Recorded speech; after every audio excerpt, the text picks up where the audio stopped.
Okay, upset. Na-upset ng Germany yung Team USA. So, yan na yan. Yan na yan. Kung dati 7th place yung USA, medyo tumaas ngayon kasi battle for bronze sila pero hindi natin alam.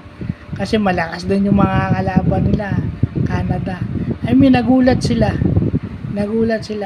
For a team that rely on speed and pace of the game, hindi nila kinaya yung laki at ball movement ng Germany. At yun na yun.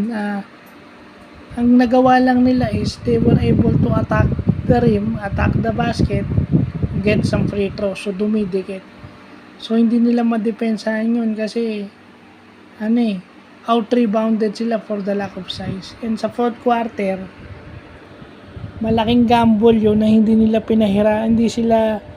hindi sila makadepensa. They go for offense. Yung mga lineup na pinasok nila is pwedeng umupensa pero questionable defensively. Although sige, offense kasi dumidikit na sila eh. Ang score is 111-113, di ba? So, may offense kasi nakakahabol sila pero hindi nila ma-stop yung kalaban lalo na yung last play. Lalo na yung mga last play nila na turnover, di ba?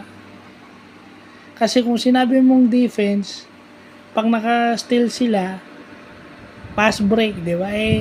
Eto hindi sila maka-steal. So pag hindi sila maka-steal, naka-force na naka-set up yung depensa ng Germany. At sa laki nun, medyo mahihirapan sila kasi may humahabol sa mga tira nila. Ibig sabihin, naiwan mo na pero may hahabol pa sa'yo sa likod. Ganun din naman yung ginagawa nila sa Germany pero yung rebounds, the more rebounds you get, additional possessions, out-rebounded yun for the lack of size. So siguro factor din yung mga players ng USA is hindi ganun magkakakilala. Wala pa silang team chemistry kasi mga bago lahat yan. So sa NBA magkakalaban sila. So ngayon lang sila nagsama-sama. So yun ang nangyari. So yan sa Gilas. Sana nakita ni Boss Al Francis Chua kasi nanonood siya tsaka ni Commissioner Willie Marshall. Na kung all PBA team yung padadala natin, dapat kita nyo sila. Kita nyo yung USA na yun na-upset pa. Kasi assuming yung Germany, matagal na magkakasama yun. Matagal lang kasama ni Schroeder yung mga kasama niya sa German national team.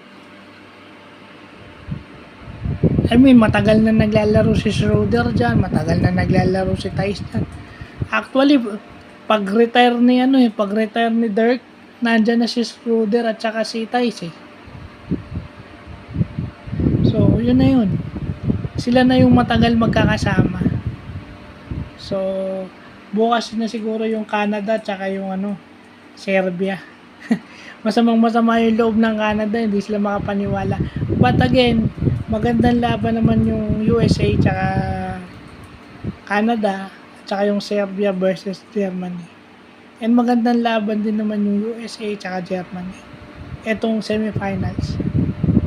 Ganda, kaya pinanood ko eh. So, yun lang po.